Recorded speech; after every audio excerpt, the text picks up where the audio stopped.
Uma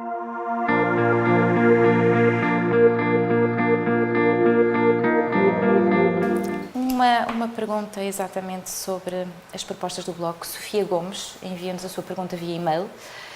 Pergunta sobre qual a sua opinião acerca da nacionalização em setores estratégicos como a EDP, a Galp e a Caixa Geral de Depósitos e quais os benefícios orçamentais e estruturais, caso eles existam, obviamente. Eu acho que é preciso que os setores estratégicos, os bens públicos, os grandes monopólios naturais, que são sempre monopólios, sejam utilizados para o bem de todos. A energia é um dos casos desses. Mas é também o caso da Caixa Geral de Depósitos. Já houve setores de direita que propuseram a privatização da Caixa Geral de Depósitos. Durão Barroso, por exemplo, depois recuou. Mas esta ideia de que o sistema bancário é um negócio cujo objetivo é fazer uma acumulação no setor privado é errada. Ele é muito mais do que isso e tem uma função diferente. O setor bancário tem que garantir um espaço público, um domínio público da promoção do crédito e, portanto, do desenvolvimento da economia. O mesmo se dirá sobre a energia.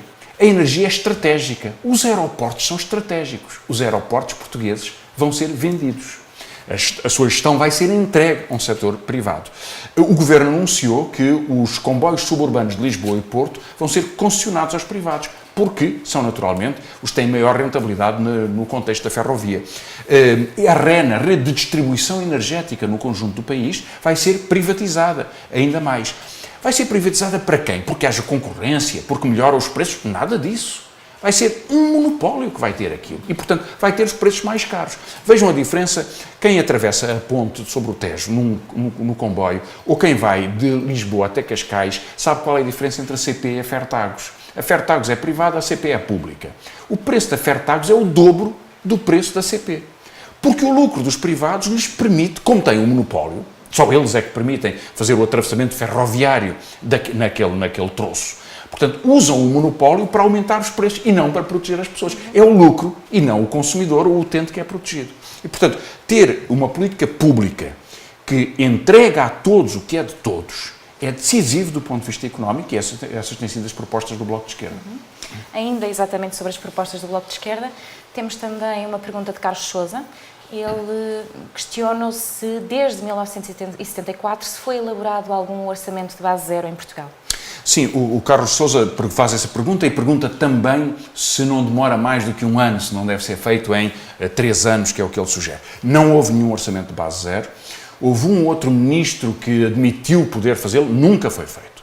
Portanto, todos os orçamentos em Portugal foram feitos de uma forma incremental, ou seja, em função das despesas anteriores de um determinado serviço, em cada ano acrescenta-se qualquer coisa.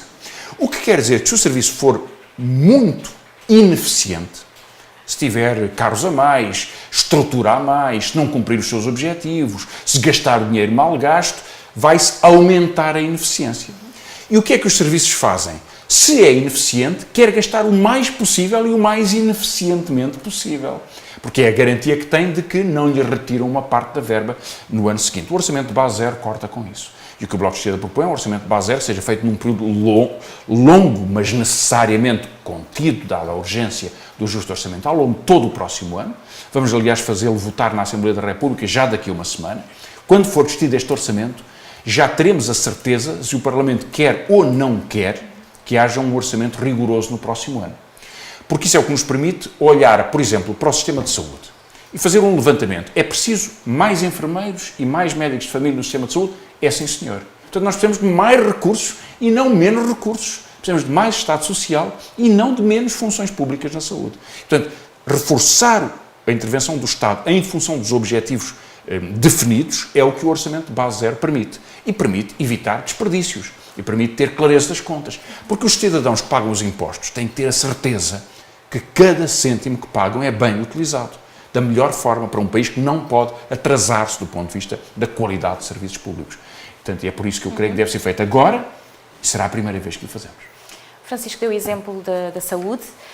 Carlos Vieira, através de e-mail, coloca exatamente uma questão sobre quais os pormenores sobre a proposta do Bloco de redução de contratos da ADSE nos hospitais.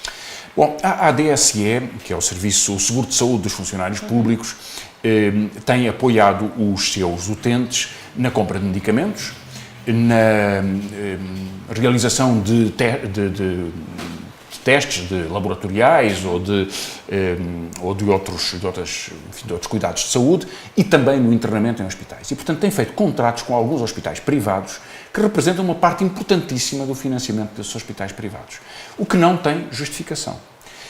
Os utentes da ADSE têm que ser protegidos na melhor qualidade que lhes seja garantido do sistema de saúde, mas a ADSE não deve estar a deitar dinheiro fora.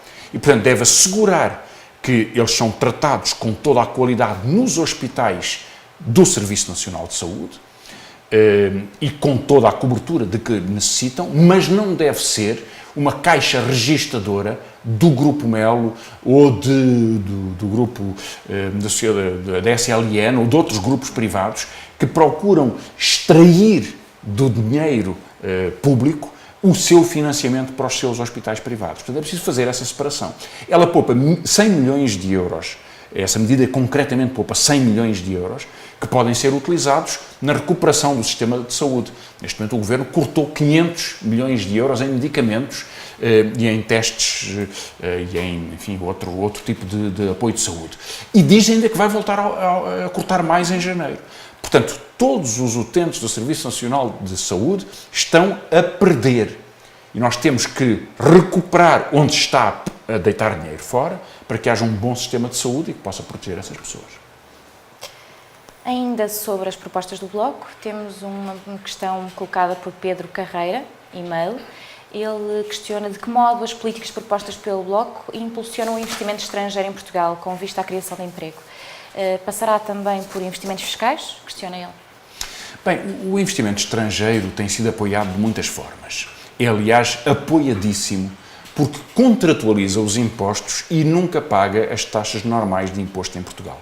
Muitas vezes são-lhes dados os terrenos pelas câmaras municipais, tem apoios para a contratação de trabalhadores. Há hoje multinacionais em que é o Estado que, nos últimos 2 anos, pagou grande parte dos salários dos trabalhadores, apesar da produção naturalmente ser vendida e do lucro ser desta empresa. Um caso é a Quimonda. A Quimonda era das maiores empresas exportadoras, chegou a ser a primeira em Portugal.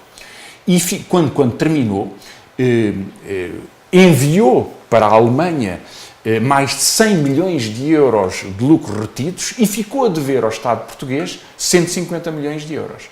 Isto não pode ser aceito. Portanto, os contratos têm que ser contratos que estabelecem as regras da atuação, o que devem pagar essas empresas e também a garantia do emprego tem que ser contratualizada por um período razoavelmente longo. O investimento não pode ser, enfim, uma tenda que é montada um dia e que desaparece no outro dia. Se tem vantagens, tem que ter responsabilidades. Até agora tem tido vantagens e não tem tido responsabilidades. Onde os trabalhadores são fortes, como é o caso da Auto Europa, negociam, lutam, impõem e conseguem ajustamentos salariais, conseguem integrar os trabalhadores precários, conseguem aumentar as suas regalias, aumentar a sua qualificação, melhorar a sua formação, portanto, ter uma capacidade negocial muito mais forte. E é disso que nós precisamos.